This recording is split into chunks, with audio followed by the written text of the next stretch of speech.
Yeah, I'm here for one reason. Exercise these demons. Exercise these what? Exercise these demons. Said I'm here for one reason. Exercise these demons. Put them spirits on my back. Then work till sweat start leaking. I work and y'all ain't competing. I work while y'all niggas sleeping. Yeah, my engine go vroom. Y'all niggas tires screeching. Everything drop when I push up. Everything stop when I pull up. I suggest you breathe easy. I get all mine from the gutter. Poor time utilization leads to an average life. I wake up every morning and I feel like I haven't done enough. It's not that I'm not a successful person, it's just that I feel like I haven't lived up to my full potential. When I was young, I always found parallels between myself and the star of the movie, the hero character, the one that I knew people would remember. I grew up with such a fear of not being successful that it has completely changed the way that I manage and utilize my time. And on that quest, I've realized that there are two main things that I changed, or that I'm conscious of really. Poor time utilization leads to an average life, and fear is your biggest enemy and your greatest ally. Let's talk about poor time utilization for a moment. The average person spends 2/3 of their day doing something other than following their dreams or focusing on their goals. Now, I hope I'm not taking anybody by surprise when I say that there are 24 hours in the day. So that means, on average, you are only spending 8 hours at best focused on what actually is going to make you happy, or your goals, so to speak. 8 hours of that day, on average, are spent sleeping. Now, if you refer to a Harvard study, it will tell you that the average person needs between 7 and 9 hours of sleeping. But we're not focused on being average. We want to be extraordinary. We want to be above average. We want amazing lives. If you speak to any go-getter, any entrepreneur, they'll tell you that they sleep an average of 4 to 5 hours a night. Imagine what you could do with an additional 3 hours awake, alert, focused, and working towards your goals. Another 8 hours of your day is usually spent at work, working for someone else. The sad part is that when we look at this, you realize that they utilize 8 hours of your day better than you do. From the time that you arrive at work, your day is structured. You arrive at a certain time, you take your first break at a certain time, you go to lunch at a certain time, you go home at a certain time. In between those milestones that I've given you, they know exactly what they need you to do, and so do you. You arrive at work, either you've already been briefed on what you're supposed to do when you arrive, or someone is there to tell you. All 8 hours of your day at work are structured, accounted for, and presumably productive. But when you're home on your day off, with 16 hours to use however you see fit, a full 8 hours sleeping instead of the go-getter's 5, you're figuring out what you want to eat, what you're going to watch on TV, what video game you're going to play, how far you've made it in whatever video game that you're playing. You're changing the channels aimlessly, figuring out what to watch. You can't even fully decide how you're going to waste your day. It's amazing when you think about it. Another thing that I want to talk about is, while you're wasting your day when you're not at work, the things that we do to relax, in essence, are the very reason that we're stressed to begin with.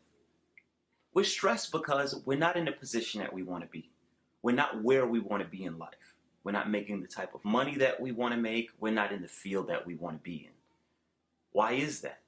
Well, for one, the time that you spend hanging out. Let's take going out to a nightclub, as most adults do.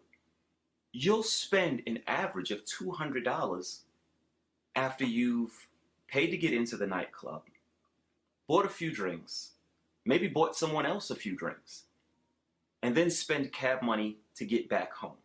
What could you have spent that $200 on that would change your life or help you get closer to your goals? That same $200 that you spent in one night of trying to relax could have went towards a certification. It could have went towards some class at a local college that would help you further along. The time you spent at that nightclub could have been spent up at night researching how to get exactly into your field. The $200 that you spent could have gone towards a stock. It could have gone towards maybe a cryptocurrency if you're into that type of thing. So we don't use our money properly, and we're not even using our time properly. And if you're spending $200 in a nightclub, you're probably coming home with a hangover. So that's also very, very unproductive. Another thing that I want to think about, well, I want you to think about, because I've already thought about it, is have we actually earned the vacation from our job? Yes, of course, your job rewards you with a week, maybe 2 weeks off from having to actually go into work. But what do we do with that vacation time? Now we've been given a full 7 days to utilize, yet again, however we see fit. Are we staying home watching television, playing video games, sleeping? Or are we going on vacation, spending money to get away from our problems, to go away from the house? I want to go to Disney World. We go away for a week. We have the time of our lives. We feel great. And when we return, our bills are waiting for us. That job that we're not particularly fond of is waiting for us. Maybe we could have spent that week really hashing out a plan on how to get away from that job. Maybe get a better job. Maybe get a job in the same field that pays more. Do you see how you trying to run from your problems just means that you have to come back to it? It almost makes me think about that line in Avengers Endgame, where Thanos is sitting on the rock and he says, "You couldn't live with your own failure." And where did it lead you? Right back to me. It's almost like your problems that you go on vacation to get away from are Thanos sitting on the rock. And when you come home from Disney World with that big grin on your face and those Mickey Mouse stuffed animals and the invisible dog, there's your problems waiting on you, grinning the same way Thanos was. So how do we change this cycle? Well, first of all, we need to conquer what really keeps us from going towards what we actually want to do, which is, in essence, the fear of failure. We need to use the fear of failure to make our names great. Now, I'll be the first one to tell you, I'm always scared when I go into a new endeavor. I'm scared when I apply for a new job, and they haven't even called me yet. I'm even more scared when they do call me, and now I have to interview for the job. And then the fear really boils over when they call me back and say, "You know what, Kenny? You got the position, you're our man, you start Monday." But what would have happened if I didn't go after that job? What would have happened if I let the fear of them telling me no keep me from moving forward or even trying? What you have to learn about fear is that it's usually irrational. You need to adopt a mindset where you're willing for them to tell you no. In fact, you have to let them tell you no. Because until they tell you no, everything is still proceeding as planned. If you apply for a new job or you strike out on a new endeavor, say a business or something like that, if they tell you no, then you haven't lost anything. Nothing changes. Everything is going to go on as it's been going on yesterday and the day before. So what did you really lose by them telling you no? And if you haven't lost anything by them telling you no, then what have you been so afraid of? It makes absolutely no sense, but we do it all the time. It's completely irrational. Another thing is you have to adopt a winner's mindset. You have to go into each endeavor, each new task, wanting to win. Because if we're not out here wanting to win, then what are we really doing? No basketball player is on the court and doesn't care if they win or not. Now think about this. You have top of the line athletes who have already proven themselves to be the highest that they can be in their field. Professional athletes. They will collect a great paycheck whether they win or lose a game. And yet, they still want to win because they have a winner's mindset. People that rise to that level of excellence don't do it because they want the paycheck. They win. It's the winning that drives them. And because it's the winning that drives them, so too comes the paycheck. So too comes the payoff for having that level of dedication. I can tell you who won the gold medal in the 100-meter dash. I can't tell you who won the silver or the bronze. I can't tell you anyone else who was on that field. We all know Usain Bolt. We all know Mike Tyson. We all know Muhammad Ali. We all know Floyd Mayweather. I'm clearly a boxing fan. I'm sorry. But we know these top-of-the-line athletes because they tried, because they won.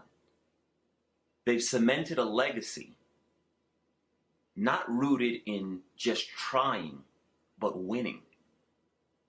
They've made the fear of losing push them to practice every day, to strive to be better every day. Kobe Bryant tore his ACL and hobbled to the free throw line, made those 2 free throws, hobbled off the court and said, "Tape it up. I'm ready to go back in." This is the level of dedication that you need if you want to be great. If you want your name remembered, then you have to be willing to go the extra mile, to put in more work than anyone else, to find those loopholes and those opportunities that will make you great without the fear of failure holding you back, but with the fear of failure pushing you forward. So, as we leave here today, I want you to ask yourself, the next time that you have a day off, are you going to spend it sleeping? Or are you going to spend it studying? Are you going to spend it playing video games? Or maybe you're going to go to the gym and get that body that you wanted. Now, the beauty of me asking a question like this is, at the end of the day, only you really know the answer to this question. And only you really need to know the answer to this question because it's your life. But what I do want you to think about is there's no shame in being average. I don't want anybody to leave here feeling as if having an average life is a bad thing. But I do want you to realize that having an average life is a shame if you look in the mirror and you see greatness. That's a shame. Have a good day. God bless. I suggest you breathe easy, get all mine from the gutter. I suggest you breathe easy, get all mine from the gutter. Yeah, I'm here for one reason. Exercise these demons. Exercise these what?